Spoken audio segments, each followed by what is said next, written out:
ഇടുക്കി അടിമാലി ടൗണിലെ ഓടകൾ മാലിന്യം നീക്കി ശുചീകരിക്കാനുള്ള നടപടികളുമായി അടിമാലി ഗ്രാമപഞ്ചായത്ത് ഈ മാസം 30-നകം പഞ്ചായത്തിനെ സീറോ വേസ്റ്റ് പഞ്ചായത്താക്കി മാറ്റാനുള്ള നടപടികളുമായി മുമ്പോട്ട് പോവുകയാണെന്ന് ഗ്രാമപഞ്ചായത്ത് സെക്രട്ടറി നന്ദകുമാർ പറഞ്ഞു.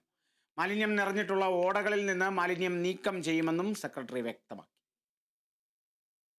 അടിമാലി ടൗണിന്റെ വിവിധ ഭാഗങ്ങളിൽ ഓടകൾ മാലിന്യം നിറഞ്ഞ സ്ഥിതിയാണുള്ളത്. മലിനജലം കെട്ടിക്കിടക്കുക കൂടി ചെയ്യുന്നതോടെ ഓടകളിൽ നിന്നും അസഹനീയമായ ദുർഗന്ധമുയരുന്ന സാഹചര്യവുമുണ്ട്. ഇത് പരാതികൾക്കിട വരുത്തിയിട്ടുള്ള സാഹചര്യത്തിലാണ് ഓടകളിലെ മാലിന്യം നീക്കുന്ന നടപടികൾക്ക് വൈകാതെ തുടക്കം കുറിക്കുമെന്ന് ഗ്രാമപഞ്ചായത്ത് അധികാരികൾ അറിയിച്ചിട്ടുള്ളത്. ഈ മാസം 30-നകം പഞ്ചായത്തിനെ സീറോ വേസ്റ്റ് പഞ്ചായത്തായി മാറ്റാനുള്ള നടപടികളുമായി മുമ്പോട്ട് പോകുകയാണെന്നും ഗ്രാമപഞ്ചായത്ത് സെക്രട്ടറി നന്ദകുമാർ പറഞ്ഞു.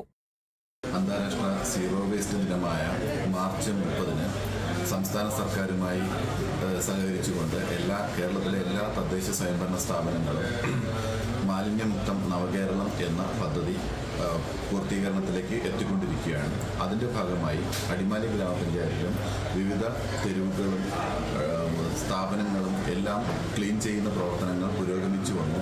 ഏകദേശം എല്ലാം 100% പൂർത്തിയായിട്ടുണ്ട്. ഇപ്പോൾ നമ്മൾ അടിമാലി ടൗണിലെ വിവിധ ഭാഗങ്ങൾ റോഡിന് ഇരുവശവുമുള്ള വേസ്റ്റുകൾ മാറ്റി വൃത്തിയാക്കിക്കൊണ്ടിരിക്കുകയാണ്. എന്നാൽ അതോടൊപ്പം തന്നെ ചില പ്രത്യേക ഇടങ്ങളിൽ നമ്മുടെ പൊതുവായിട്ട് കാണപ്പെടുന്ന മേഖലകളിലല്ലാതെ ചില പ്രത്യേക ഇടങ്ങളിൽ കടകളുടെ പുറകിലും മറ്റ് തോടുകളുടെ ഭാഗങ്ങളിലും ആൾക്കാർ കുറവുള്ള തോടുകളുടെ ഭാഗത്തുമൊക്കെ നിരവധി വേസ്റ്റുകൾ അടിഞ്ഞുകൂടി കിടക്കുന്നതായി കഴിഞ്ഞ ദിവസങ്ങളിൽ ദൃശ്യ മാധ്യമങ്ങളിലൊക്കെ വാർത്തകൾ വന്നതിൻ്റെ അടിസ്ഥാനത്തിൽ പഞ്ചായത്ത് വളരെ ശക്തമായി ഇടപെടുകയും അതെല്ലാം ഈ വരുന്ന ദിവസങ്ങളിൽ തന്നെ 2-3 ദിവസങ്ങളായി ടാർഗറ്റ് ചെയ്തുകൊണ്ട് ഓരോ മേഖലയും ഓരോ ദിവസവും തിരിച്ചുകൊണ്ട് അത് ക്ലീൻ ചെയ്യുന്ന പ്രവർത്തനങ്ങൾ നടന്നു വരികയാണ്. പഞ്ചായത്ത് പരിധിയിൽ മാലിന്യം നിക്ഷേപിക്കുന്നവരെ കണ്ടെത്തിയാൽ അവർക്കെതിരെ കർശന നടപടി സ്വീകരിക്കുമെന്നും ഗ്രാമപഞ്ചായത്ത് അധികാരികൾ വ്യക്തമാക്കി.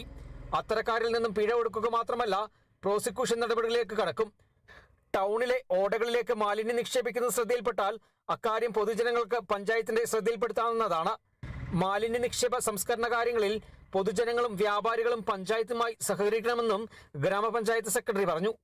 Kerala vision news, Idukki.